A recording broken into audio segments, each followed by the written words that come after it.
Says पर मुख पर डाले केस, चल खुसरो घर आपने, रैन भई चहु देश। उपयुक्त दोहा अमीर खुसरो ने किस संदर्भ में कहा था? तो ये दो कहा था ऑप्शन सी अर्थात हजरत निजामुद्दीन औलिया की मृत्यु पर। हजरत निजामुद्दीन औलिया अमीर खुसरो के गुरु थे। सी सही जवाब होगा अर्थात 3। अगला प्रश्न है निम्नलिखित भाषाओं को विकास के उनके क्रम से व्यवस्थित कीजिए। तो जो यहाँ पर सही ऑप्शन होगा वो होगा ऑप्शन 2।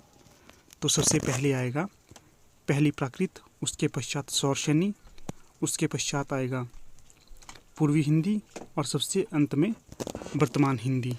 बी सही जवाब होगा। अगला प्रश्न है जन्मकाल के अनुसार निम्नलिखित निबंधकारों का सही क्रम है। तो जो यहाँ पर सही क्रम होगा वो होगा ऑप्शन ए अर्थात सबसे पहले आएंगे रामवृक्ष बेनीपुरी, उसके पश्चात नंदुलारे वाजपेयी, उसके पश्चात रामविलास शर्मा और सबसे अंत में नलिन बिलोचन शर्मा।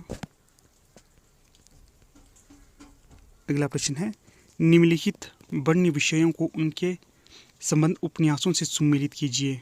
तो यहाँ पर उपन्यास और उनके वर्ण्य विषय दिए हैं, इन दोनों को सम्मिलित करना है। तो जो यहाँ पर सही जवाब होगा वो होगा ऑप्शन 3 अर्थात उच्च मध्यवर्गीय वृद्ध व्यक्तियों के जीवन की स्थिति का चित्रण किया गया है समय सरगम उपन्यास में। अगला है दलित जीवन की नारकीय वास्तविकताओं का चित्रण किया गया है नाच्यभूत गोपाल उपन्यास में। इसके पश्चात पंजाब अंग्रेज़ों के आधिपत्य और ईस्ट इंडिया कंपनी की लूट खसूट का चित्रण किया गया है मयादास की माड़ी उपन्यास में। और जो सबसे अंत में है पटना के महिला छात्रावास में पनपने वाले भ्रष्टाचार और स्त्रियों के काम शोषण का चित्रण किया गया है प्रति परिकथा उपन्यास में। तो 3 सही जवाब होगा। अगला प्रश्न है करम बीबी और सरफराज निम्नलिखित में से किस उपन्यास के पात्र हैं? तो ये हैं ऑप्शन ए जिंदगीनामा उपन्यास के, और ये उपन्यास है कृष्णा सोबती का। अगला प्रश्न है निम्नलिखित में से कौन ललित निबंधकार नहीं है? तो यहाँ पर सही जवाब होगा ऑप्शन ए रामचंद्र शुक्ल, बाकी हजारी प्रसाद द्विवेदी, विद्यानिवास मिश्र, कुबेरनाथ राय, ये सभी ललित निबंधकार हैं। अगला है निम्नलिखित में से हजारी प्रसाद द्विवेदी की रचनाएं हैं। तो ये हैं ऑप्शन बी अर्थात साहित्य का मर्म और मध्यकालीन धर्म साधना, ये दोनों हजारी प्रसाद द्विवेदी की रचनाएं हैं। अगला प्रश्न है 8वां निम्नलिखित पाश्चात्य आचार्यों का जन्म वर्ष के आधार पर उनका सही क्रम होगा। तो जो यहाँ पर सही क्रम होगा वो होगा ऑप्शन 2 अर्थात सबसे पहले आएंगे कॉलेज, उसके पश्चात आएंगे सस्यूर, उसके पश्चात आएंगे आई ए रिचर्ड्स और सबसे अंत में आएंगे रोला वर्थ। अगला प्रश्न 9वां नगर बाहिरे डोंबी तोहरी कुड़िया छाई उपयुक्त काव्य पंक्तियाँ किसकी हैं? तो ये है कन्हप्पा की ऑप्शन 2, और कन्हप्पा थे प्रसिद्ध कवि। अगला प्रश्न है 10वां प्रकाशन वर्ष के अनुसार निम्नलिखित कहानी संग्रहों का सही क्रम बताइए। तो जो यहाँ पर सही क्रम होगा वो होगा ऑप्शन ए अर्थात 1। तो सबसे पहले जो कहानी आएगी वो आएगी राजा निर्वंशिया, उसके पश्चात आएगा एक और ज़िंदगी, और उसके पश्चात आएगा यही सच है, और सबसे अंत में आएगा बांचू। ऑप्शन ए बिल्कुल सही जवाब है। अगला है 11वां निम्नलिखित में से कौन सी आधुनिक काल की रचनाएं हैं? तो ये हैं ऑप्शन ए अर्थात ए और सी उद्धव शतक और भ्रमरदूत। अगला है कथा और तर्क से अर्थात स्थापना और तर्क से। तो प्रश्न पूछा गया है स्थापना में काव्य का आलंबन विशिष्ट व्यक्ति नहीं सामान्य जन ही हो सकता है, और जिसका तर्क है वो है क्योंकि काव्य का केंद्रीय विषय मनुष्य है। तो ये जो यहाँ पर सही होगा वो होगा ऑप्शन 2 अर्थात स्थापना गलत है और जो इसका तर्क है वो सही है। अगला प्रश्न है निम्नलिखित में से छत्तीसगढ़ की कौन सी मुख्य रंग शैलियाँ हैं? तो ये हैं ऑप्शन 4 सी और डी। सी में है नाचा और डी में है पंडवानी। अगला है 14वां प्रश्न, फणीश्वर नाथ रेणु द्वारा रचित कहानियां हैं। तो ये है विकल्प नंबर 3 अर्थात बी और डी। बी में है ठुमरी और डी में है आदिम रात्रि की महक। अगला प्रश्न है 15, सिंदूर की होली के किस पात्र ने विधवा मनोरमा का हाथ जीवन भर अविवाहित रहने के लिए पकड़ा, ना कि उसे अपनी स्त्री बनाने के लिए? तो ये थे ऑप्शन बी मनोज शंकर। अगला प्रश्न है 16, निम्नलिखित में से किस उपन्यास में उत्तर प्रदेश के पूर्वांचल के एक कस्यानुमा गांव शिवपालगंज की कहानी वर्णित है? तो ये है राग दरबारी की। तो यहाँ पर आपके लिए एक प्रश्न है, आपने बताना है कि राग दरबारी किसका उपन्यास है। अगला है 17, दूधनाथ सिंह द्वारा रचित कहानी संग्रह है। तो ये है ऑप्शन 4 अर्थात ए और डी। ए में है धर्मक्षेत्र कुरुक्षेत्र और डी में है निष्कासन। अगला प्रश्न है, आचार्य क्षेमेंद्र के ग्रंथों के नाम हैं। तो ये है विकल्प नंबर 4 सी और डी। सी में है दशकुमार चरित और डी में है सुब्रत तिलक। अगला है 19, समानांतर कथा प्रसंगों को लेकर लिखा गया नाटक है। तो ये है विकल्प नंबर 4 एक और द्रोणाचार्य। और एक और द्रोणाचार्य नाटक है शंकर श्रेष्ठ का। अगला है 20, महादेवी के साहित्य में कहीं निष्क्रिय दया नहीं वरन रचनात्मक करुणा का ही भाव वर्तमान है। उपयुक्त पंक्तियां किस आलोचक की हैं? तो ये हैं रामस्वरूप चतुर्वेदी की। ऑप्शन 2। अगला है निम्नलिखित में से कौन सा शब्द तद्भव नहीं है? तो यहाँ पर होगा विकल्प नंबर 4 वायु। अगला है 22, ये भी कथन और तर्क का प्रश्न है। कथन है, स्त्री विमर्श के अनुसार स्त्री केवल जैविक उत्पत्ति है। और कथन 2 है, पितृ सत्तात्मक व्यवस्था स्त्री के व्यक्तित्व और विचार का नियमन नहीं कर सकती। तो यहाँ पर जो सही जवाब होगा वो होगा विकल्प नंबर 2। कथन ए और कथन 2 दोनों गलत हैं। अगला है 23, निम्नलिखित कहानियों को उनके वर्ण्य विषय के साथ सम्मिलित करना है। तो जो यहाँ पर सही जवाब होगा वो होगा विकल्प नंबर 4 अर्थात वापसी कहानी का जो वर्ण्य विषय है तो वो है पारिवारिक उपेक्षा और अप्रासंगिकता। उसके पश्चात तीसरी किस्म का जो वर्ण्य विषय है वो है आंचलिक तत्व। अगला है माया दर्पण। तो माया दर्पण का वर्ण्य विषय है नारी स्वातंत्र्य। अगला है परमात्मा का कुत्ता। तो इसका जो वर्ण्य विषय है वो है नगरी जीवन की त्रासदी। तो विकल्प नंबर 4 बिल्कुल सही होगा। अगला है 24, वस्तु विकास की दृष्टि से अंधा युग के अंकों का सही क्रम होगा। तो जो यहाँ पर सही क्रम होगा वो होगा विकल्प नंबर 3 अर्थात सबसे पहले कौरव नगरी, उसके पश्चात पशु का उदय, उसके पश्चात अश्वत्थामा का अर्धसत्य, उसके पश्चात आएगा गांधारी का शाप और सबसे अंत में आएगा विजय एक क्रमिक आत्महत्या। तो जो अंधा युग नाटक है या गीति नाट्य है यह धर्मवीर की रचना। अगला है 25, यशपाल की पर्दा कहानी के पात्र हैं। तो यह है विकल्प नंबर 2 अर्थात बी और सी। बी और सी में है बबर अली खां और सी में है चौधरी पीरबख्श। अगला प्रश्न है 26, मलिक मोहम्मद जायसी की प्रेम कविता हिंदी साहित्य के विकास का काल विभाजन और नामकरण करते हुए उपयुक्त नामकरण किस साहित्य इतिहासकार ने सुझाया है? तो ये सुझाया है ऑप्शन ए अर्थात विकल्प नंबर 1 अब्राहम जॉर्ज ग्रियर्सन ने। अगला प्रश्न है 27, निम्नलिखित में से कौन सी भाषा आर्य भाषाओं के अंतर्गत नहीं आती? तो ये है अरबी, बाकी फारसी, लैटिन और यूनानी आती हैं। अगला प्रश्न है 28, स्कंदगुप्त नाटक में स्कंदगुप्त के उदासीन होने के निम्नलिखित कारणों में से कौन सा कारण सही नहीं है? तो ये है ऑप्शन 4 क्षात्र धर्म का अभाव। अगला है 29, रामचंद्र शुक्ल के अनुसार निम्नलिखित में से अमीर खुसरो के बारे में कौन सी बात सही है? तो ये होगा विकल्प नंबर 1। तो यहाँ पर है वे फारसी के बहुत अच्छे ग्रंथकार और अपने समय के नामी कवि थे, ये सही है। अगला है ये बड़े ही विनोदी, मिलनसार और सहृदय थे, तो ये भी सही है। और जो डी है, इनकी पहेलियाँ और मुकरियाँ प्रसिद्ध हैं, ये भी सही है। और जो इनका सी था, इनमें उक्ति वैचित्र्य का नितांत अभाव था, ये गलत होगा। तो इसका विकल्प नंबर ए सही है। अगला है 30, तमस उपन्यास के पात्र हैं, तो ये सही होगा विकल्प नंबर 3 अर्थात रिचर्ड और लीजा। अगला है मनु भंडारी द्वारा रचित उपन्यास नहीं है, तो जो यहाँ पर सही होगा वो होगा विकल्प नंबर 3 अर्थात सी और डी। सी और डी में है शैलुष और बसंती। जो मनु भंडारी के उपन्यास हैं वो है महाभोज और आपका बंटी। अगला प्रश्न है 32, निम्नलिखित में से स्त्री नाटककारों की कौन सी रचनाएं हैं, तो जो यहाँ पर सही विकल्प होगा वो होगा विकल्प नंबर 3 बी और डी। तो बी और डी में है बिना दीवारों का घर और डी में है नेपथ्य राग।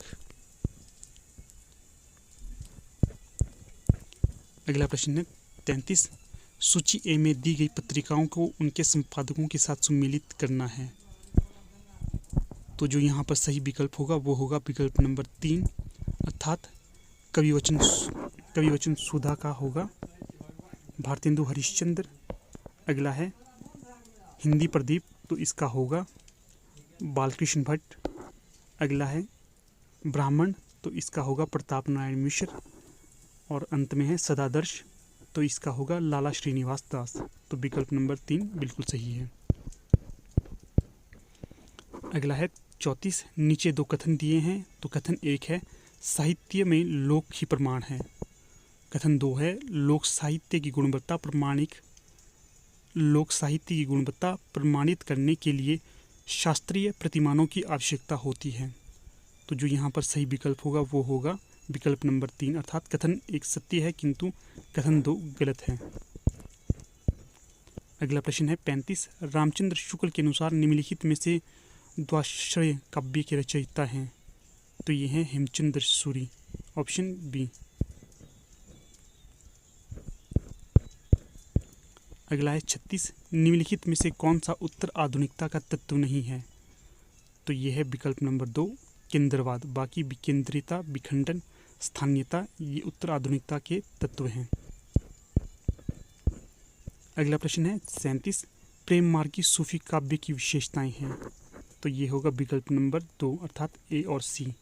ए में है ईश्वर की नायिका के रूप में परिकल्पित करना और सी में है कथानक रूढ़ियों का अनिवार्य प्रयोग करना। विकल्प नंबर 2 सही है। अगला है 38, रामचरितमानस के उत्तरकांड में उन्होंने ज्ञान की अपेक्षा भक्ति को कहीं अधिक सुसाध्य और आशुफलदायिनी कहा है, ये कथन किसका है, तो ये कथन होगा आचार्य रामचंद्र शुक्ल का, ऑप्शन 3।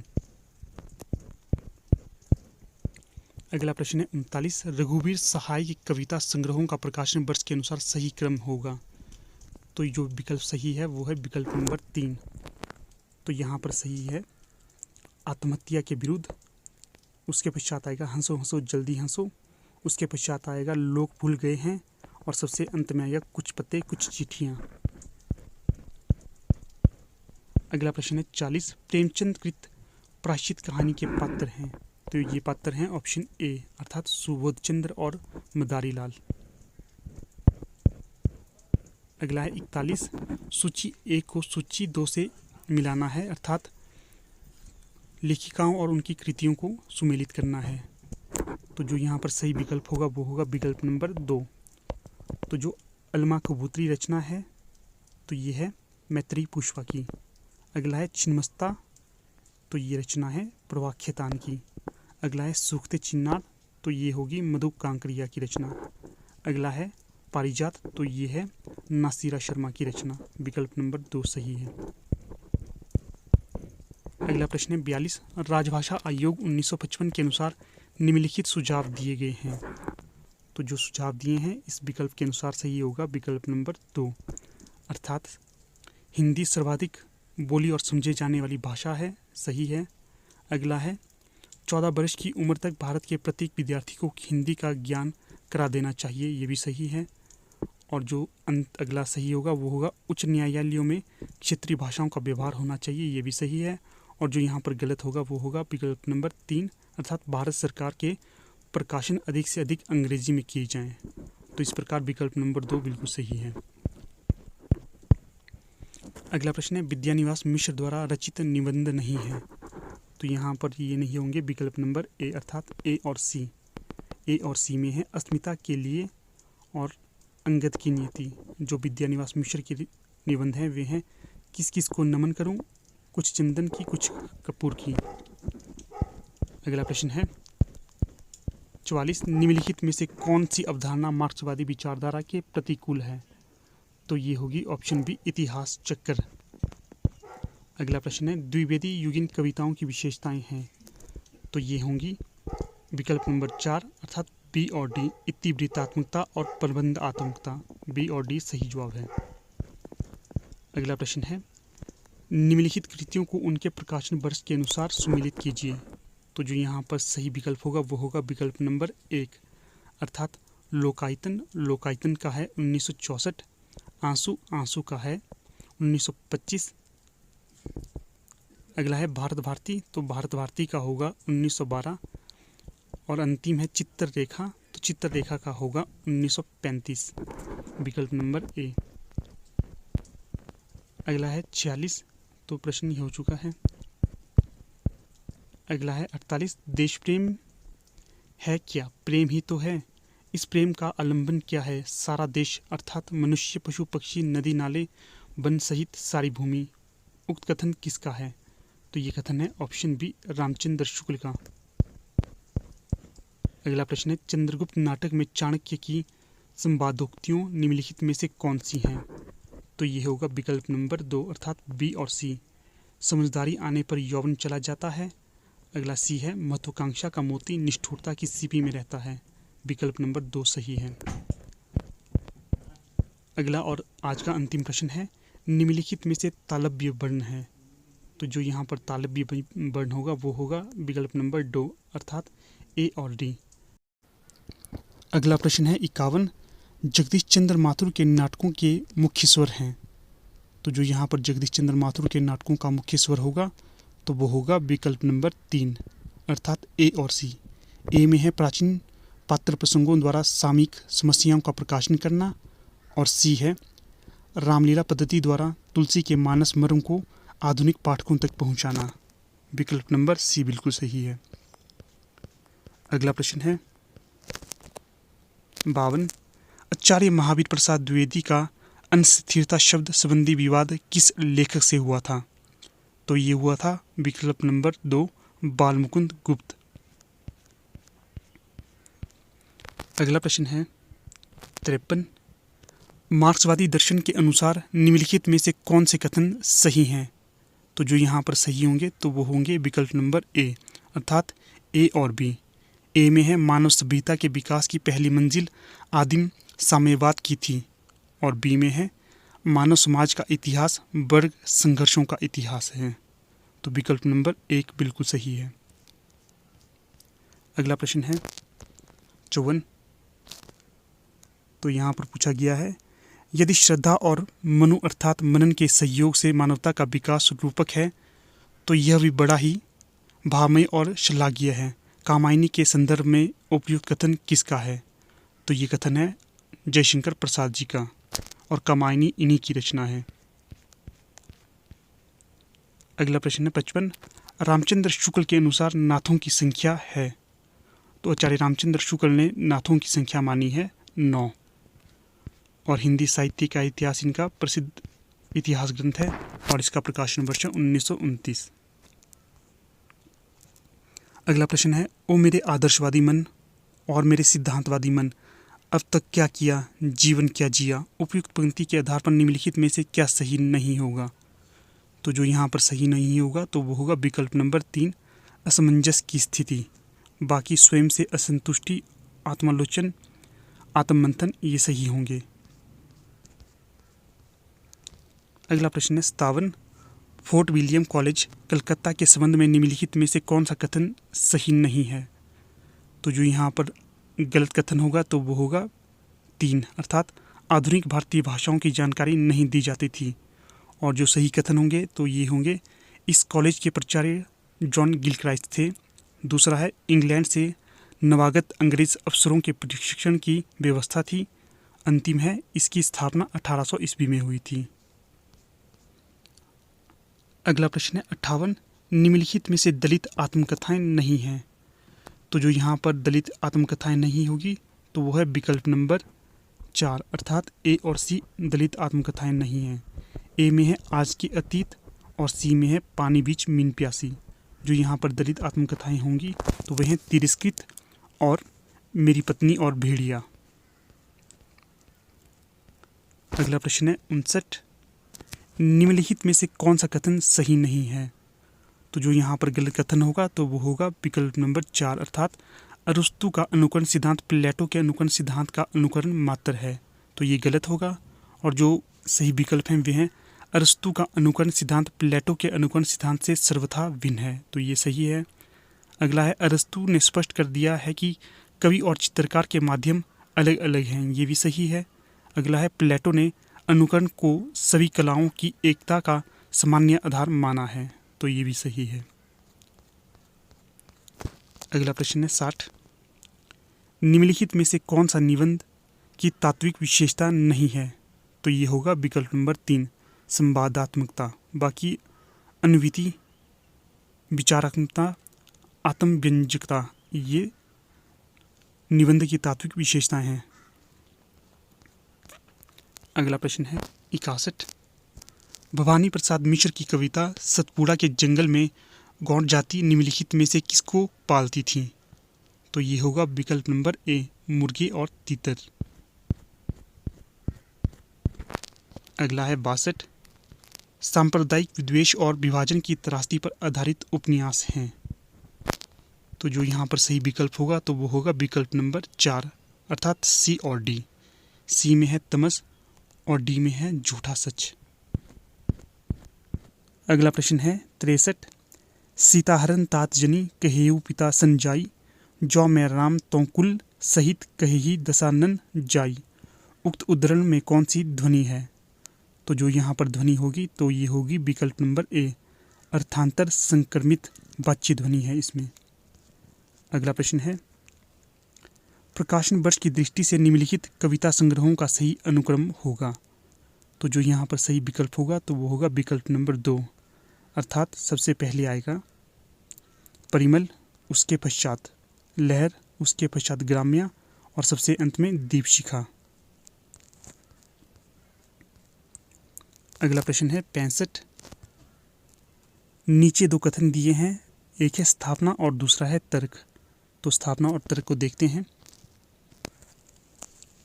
स्थापना है कृष्ण भक्ति काव्य वृत्ति के उत्कर्ष का दर्शन है, और जो तर्क है वो है इसलिए उसका पूर्ण स्वाद उज्ज्वल रस में होता है। तो यहाँ पर जो सही कथन होगा तो वो होगा विकल्प नंबर डी, अर्थात ए और आर दोनों सही हैं। अगला प्रश्न है 66, शकुन और डॉक्टर जोशी के अंतर संबंधों पर आधारित कथानक किस उपन्यास में प्रस्तुत किया गया है। तो ये किया गया है आपका बंटी में, विकल्प नंबर ए। अगला प्रश्न है 67, उन्होंने पाश्चात्य नाट्य साहित्य के किताबी ज्ञान को निजी अनुभव और पर्यवेक्षण के खरल में कूट पीसकर सामाजिक दिग्दर्शन का नवीन और तथ्यपरक रसायन तैयार किया। प्रसिद्ध नाटककार जगदीश चंद्र ने उपयुक्त विचार किस नाटककार के संदर्भ में व्यक्त किया। तो ये किया था उपेंद्रनाथ अश्क, विकल्प नंबर 2। अगला है 68, प्रकाशन वर्ष के अनुसार निम्नलिखित कहानियों का सही क्रम है। तो जो यहाँ पर सही क्रम होगा तो वो होगा विकल्प नंबर 2, अर्थात सबसे पहले एक टोकरी भर मिट्टी, उसके पश्चात प्ले की चुड़ैल, उसके पश्चात 11 वर्ष का समय और सबसे अंत में दुलाई वाली। विकल्प नंबर 2 बिल्कुल सही है। अगला है 59, निम्नलिखित प्रतीकवादी नाटकों को उनके लेखकों के साथ सुमेलित कीजिए। तो जो यहाँ पर सही विकल्प होगा तो वो होगा विकल्प नंबर ए, अर्थात विज्ञान गीता का होगा केशवदास, उसके पश्चात ज्योत्सना का होगा सुमिता नंदन पंत, उसके पश्चात जो नवरस है तो इसका होगा सेठ गोविंद दास, और जो सबसे अंत में है देव माया प्रपंच तो ये होगा देव का। इस प्रकार विकल्प नंबर ए बिल्कुल सही है। अगला प्रश्न है 70, निम्नलिखित में से कौन सी रचना छायावाद की नहीं है? तो जो यहाँ पर रचना नहीं होगी छायावाद की तो वो होगा विकल्प नंबर 3 अर्थात बी और सी। बी में है पथिक और सी में है मिलन, बाकी झरना और रश्मि छायावाद की रचनाएं हैं। अगला प्रश्न है 71, निम्नलिखित में से कौन सा शब्द यौगिक है रूढ़ नहीं? तो जो यहाँ पर यौगिक शब्द होगा तो वो होगा विकल्प नंबर ए जलद, बाकी नाक कान पर ये हैं। अगला प्रश्न है 72, प्रकाशन वर्ष के अनुसार निम्नलिखित उपन्यासों का सही क्रम होगा? तो जो यहाँ पर सही क्रम होगा तो वो होगा विकल्प नंबर ए। सबसे पहले आएगा देवरानी जेठानी की कहानी, उसके पश्चात बामा शिक्षक, उसके पश्चात भाग्यवती और सबसे अंत में निस्सहाय हिंदू। अगला है 73, मानस का हंस उपन्यास के पात्र नहीं है। तो जो यहाँ पर मानस के हंस उपन्यास के पात्र नहीं होंगे तो वो होगा विकल्प नंबर 3 अर्थात बीरपाल सिंह और जहानवी, बाकी मानस के हंस के पात्र हैं। अगला प्रश्न है 74, रामचंद्र शुक्ल के अनुसार निम्नलिखित में से किस ग्रंथ में कयामत का वर्णन है? तो ये है आखिरी कलाम में। अगला प्रश्न है 75, नामवर सिंह की निम्नलिखित कृतियों को प्रकाशन वर्ष की दृष्टि से सही अनुक्रम में व्यवस्थित कीजिए।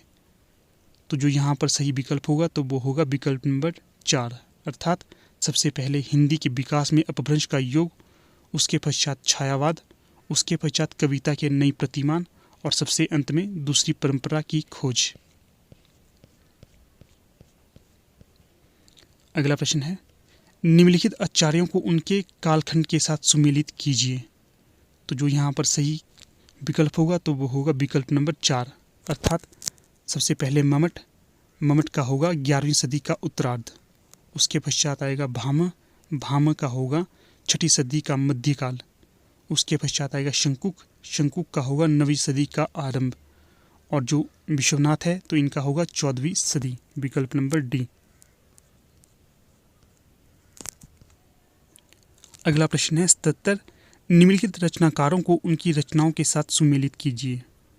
तो जो यहाँ पर सही विकल्प होगा तो वो होगा विकल्प नंबर 2 अर्थात घनानंद का आएगा विरह लीला, उसके पश्चात जो बोधा है तो बोधा का आएगा विरह बारिश, उसके पश्चात सुदन का आएगा सुजान चरित, उसके पश्चात पद्माकर का आएगा जगत दुनियोध। तो ए बिल्कुल सही होगा अर्थात विकल्प नंबर 2 बिल्कुल सही है।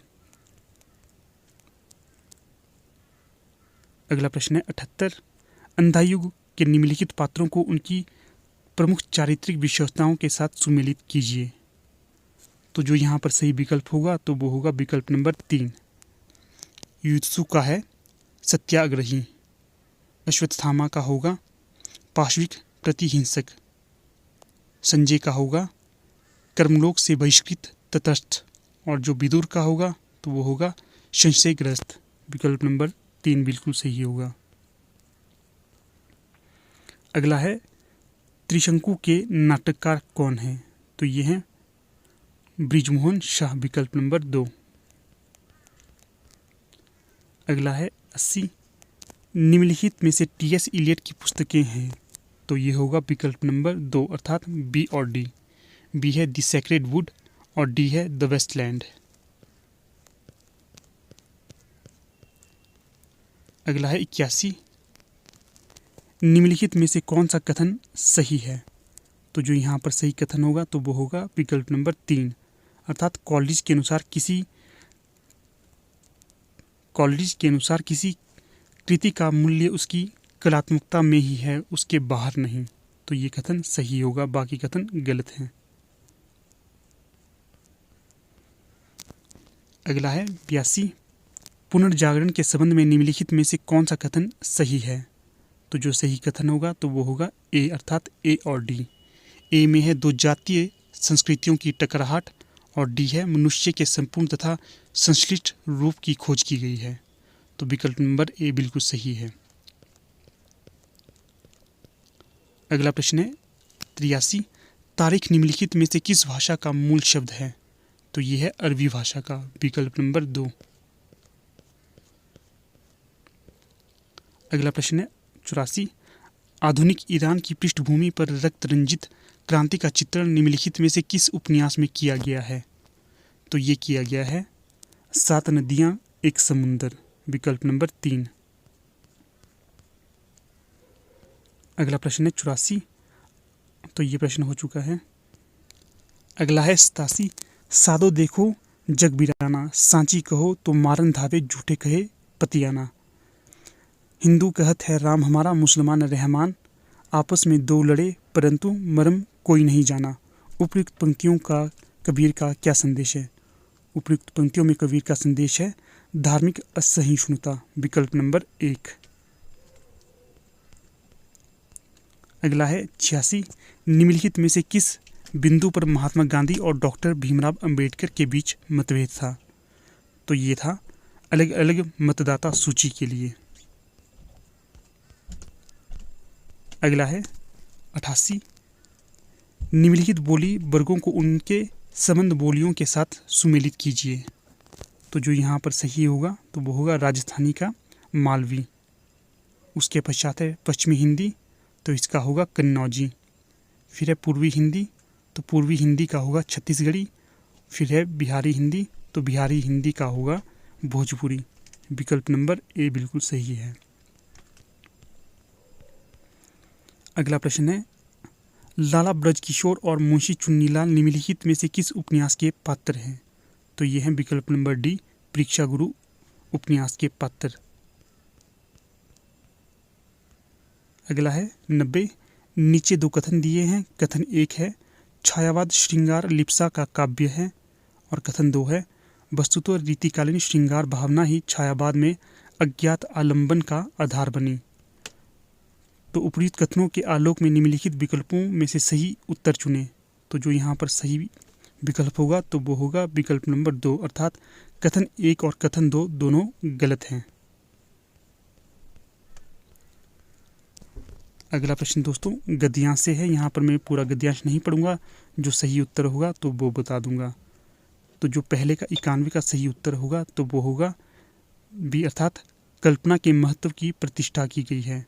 प्रश्न था उक्त अवतरण में मुख्य रूप से कल्पना के महत्व की प्रतिष्ठा की गई है, विकल्प नंबर 2 सही होगा। अगला है 92,